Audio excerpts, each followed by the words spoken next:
Speaking of Karens, Elizabeth Warren was bashing Elon over taxes. And Elon has a Twitter handle with some followers, and he responded. Elizabeth Warren says, let's change the rigged tax code so the person of the year will actually pay taxes and stop freeloading off everyone else. Unfortunately for Elizabeth Warren, Elon Musk is pretty good at Twitter. He replied, and if you opened your eyes for 2 seconds, you would realize I pay more taxes than any American in history this year. He paid, which is, I guess, true. He paid more in taxes now than any American in history. As a side note, Elizabeth Warren has a $12 million net worth, and I saw that she paid no taxes on her equity holdings because she didn't sell anything, which is how the tax code works. And Elon then responded, don't spend it all at once. Oh, wait, you already did. And then, after the warm-up replies, Elon really, got in the zone and, like Steph Curry, just started draining half-court shots. He ratioed her every single time. Ratioed her with 50,000 replies. Yeah, you remind me of when I was a kid and my friend's angry mom would just randomly yell at everyone for no reason. Please don't call the manager on me, Senator Karen. Elon also responded to Bernie Sanders' tweet today about climate change. Bernie Sanders said, when future generations ask us, what do we do to stop the climate crisis? How will we answer? And Elon said, and so great tweets. But to the bigger picture, did these people even know what's going on in the world? No, they woke up on the wrong side of the tilt bed. Yeah. Because in like a 24-hour period, he was the Time Person of the Year, the FT Person of the Year, and they just went into super mega tilt mode. And the Build Back Better Act got shelved, and then Build Back Better got shelved. And I think we talked about this last week, but that bill is dead now. I mean, they pushed it to March to basically avoid a downvote. Nothing's going to happen. David, you're right. Well, I think this bill is dead. We said last week, wouldn't it be hilarious if Elon said kill it and then it got killed? Well, I don't think that's why the bill is dying. I think the real reason is that we now see a Fed posture, which is actually pretty reasonable, which actually says, oh, wait, there's way too much money in the system as it is. Yeah. The Fed 2 days ago basically said, we're going to see up to 3 rate hikes next year, probably 50 basis points each. So, it's basically acknowledging that these last, several years, we have printed way too much money and they're trying to fix the problem that they created. So that's, I think, the real reason. And then the CBO comes out and basically says, the Congressional Budget Office, and says, this thing is a white albatross that's going to cost way more than you guys think it will. And so it puts Biden in this very awkward situation, which is, on the one hand, he supports Powell.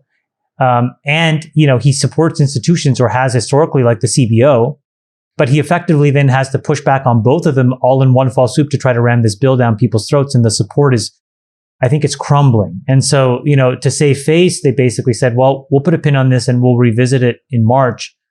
But you guys know what's going to happen. In the next 3 months, there's going to be some other crisis.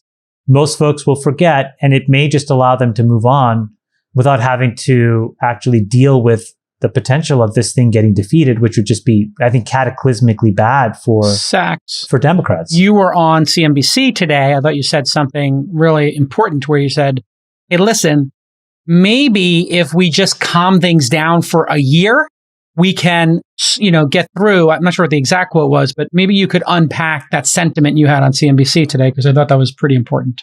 Yeah. Well, I agree with what Chamath said. This BBB bill was particularly anachronistic once the 6.8%, inflation print came out. In other words, we're in a hyperinflationary environment, and here comes this bill that the CBO says, if, over 10 years would cost $5 trillion, that's the last thing we need is more money printing when, we've got this inflationary fire out of control. So I think that is why the bill is being shelved, probably not to return. I think that the larger problem that we have in the markets is that there's a tremendous amount of uncertainty being created right now by Washington. We've had tremendous uncertainty over spending, over taxes, over interest rates.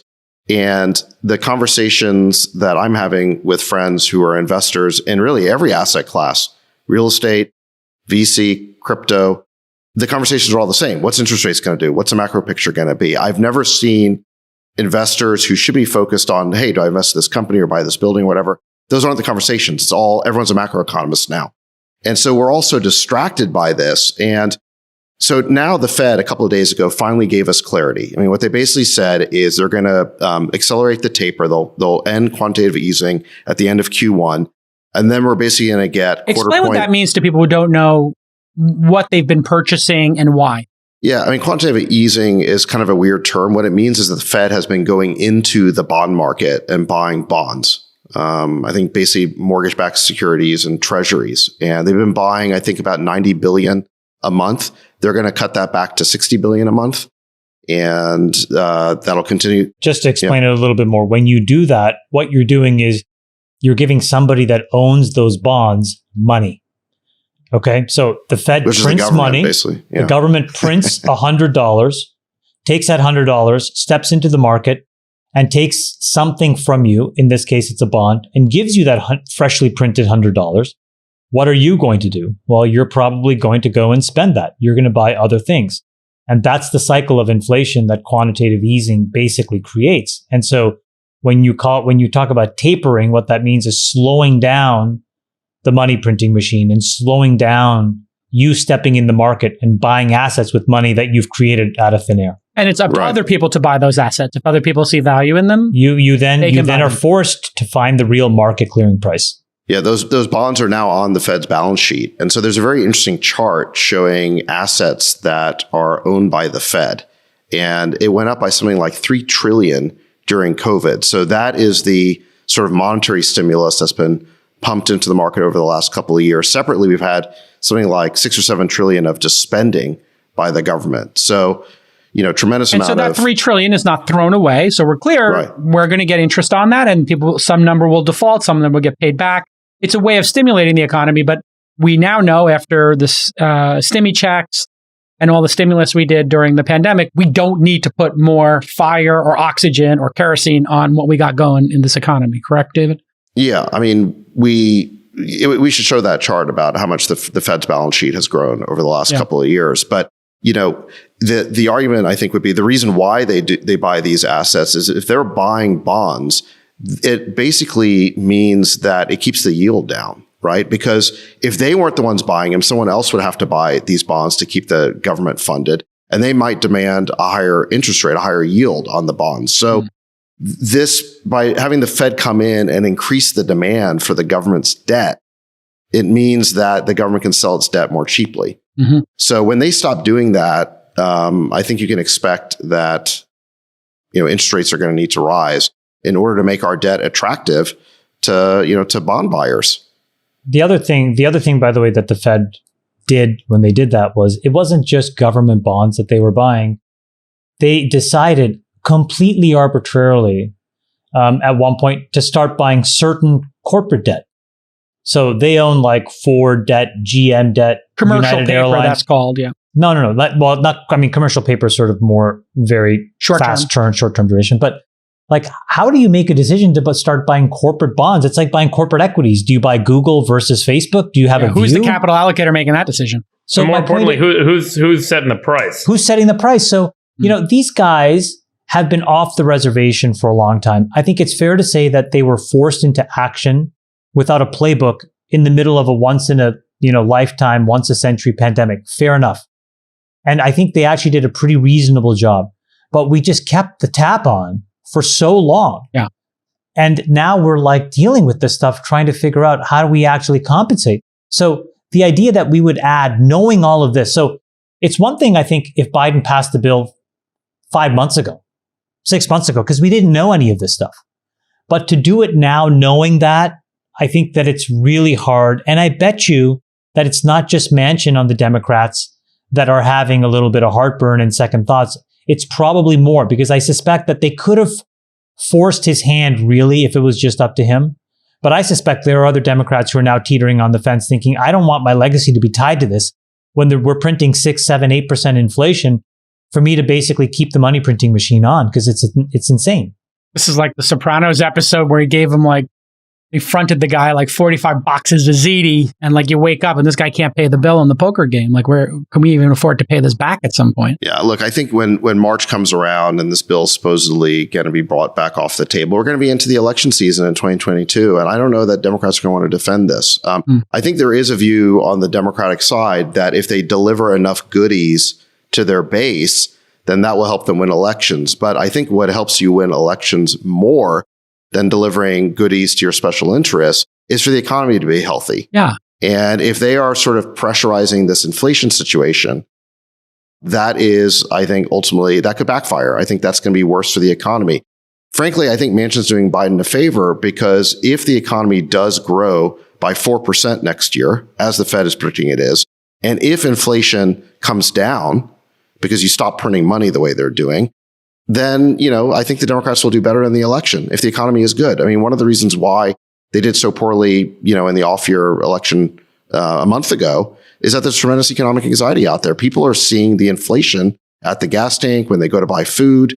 And, if that continues, I think they're going to do very poorly next year. I wanted to bring up this chart from Fred on total assets on the Fed balance sheet. I think it is really interesting to look at this thing. Because the Fed had about $1 trillion of assets until 2008. Okay, then we had the financial crisis, and they doubled it. That's when quantitative easing began. It went to $2 trillion.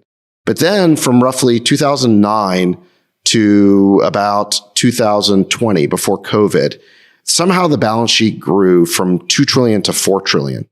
So, and it had gone to 4.5, and they were starting to shed assets, so they were starting to get off drugs. But it was still from 2 to 4 trillion. Between this 2009 and 2020 period when supposedly we weren't in a crisis. So, they've continued this quantitative easing. Then COVID hits and the amount grows from 4 to 7 trillion just in 2020. And since then, it's gone from 7 to a little under 9 trillion just in the last, well, they How do we get these things off our books ever? I mean, these are 20-year bonds. Eventually, they got to sell them. Well, either they're going to have to sell the assets. Or they come due. Well, it's not like that. They basically are the Fed is the one who bought the government debt.